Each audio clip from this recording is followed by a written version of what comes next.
पूज्य श्री राधा बाबा सरकार के एक बार गठिया बाई हो गई थी और अर्थराइटिस का इतना भयानक दर्द हुआ।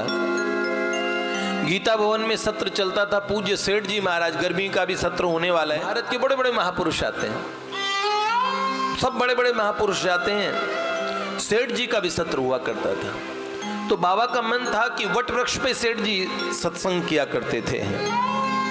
तो बाबा सोचते थे कि मैं जा पाऊं। बाबा को भगवान का साक्षात्कार हो ही चुका था,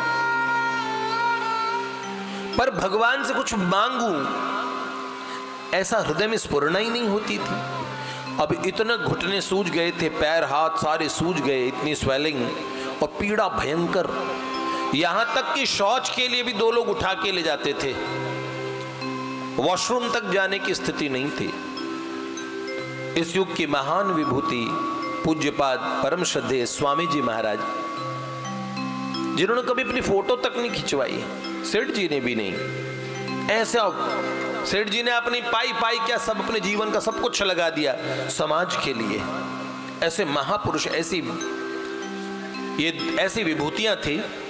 तो पूज्यपाद प्रातः स्मरणीय स्वामी जी महाराज परम पूज्य श्री राधा बाबा सरकार को और अपनी ऐसे जैसे पद्दी पे बिठाते ना, ऐसे करके ले आते थे। कहां? गीता भवन नंबर 1 से वट वृक्ष तक। और वहां बाबा तब भी प्रवचन सत्संग सुनते थे।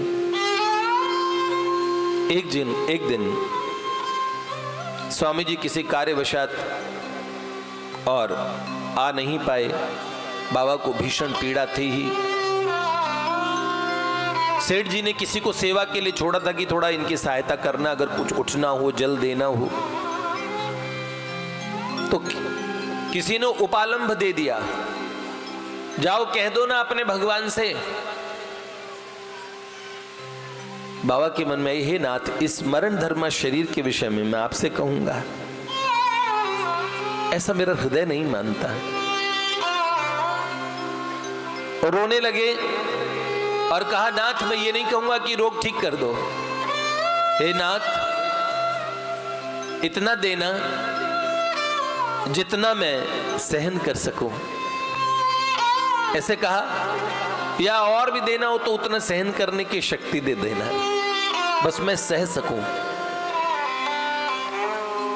ऐसे बाबा और रोते रोते सो गए। उसी समय बाबा को लगा किसी ने, घुटनों में दर्द था, पैर को स्पर्श किया है। अथाह आनंद, अनंत आनंद की लहर और पूरे उनके रोम रोम में प्रवाहित होने लगी। बाबा ने नेत्र खोल के देखे तो देखा पूरा कक्ष दिव्य प्रकाश से जगमगा रहा था और भगवान अपने नित्य असमूर्ध्व सौंदर्य, ऐसा भगवान श्याम सुंदर श्री कृष्णचंद्र पास बैठे हैं और चरण सहलाते हैं। और इतने में भगवान के पद्म कमल नेत्र और डबडबा गए, नेत्रों से अश्रुधारा निकली। और भगवान ने कहा, आप ऐसा सोचते हैं कि मैं इतना कष्ट दूंगा जो आप सहन न कर सको? बस इतना कहा और भगवान अंतर ध्यान हो गए। सुबह तक इतनी सूजन थी पैरों में और संध्या होते होते बाबा का वो रोग उस समय उसी क्षण तत्काल सही हो गया। और संध्या होते हुए लोगों ने देखा ना उनके सूजन है ना कोई चीज। ऐसी कौन सी औषधि ली गई जिससे बाबा को रोग दोबारा कभी हुआ ही नहीं।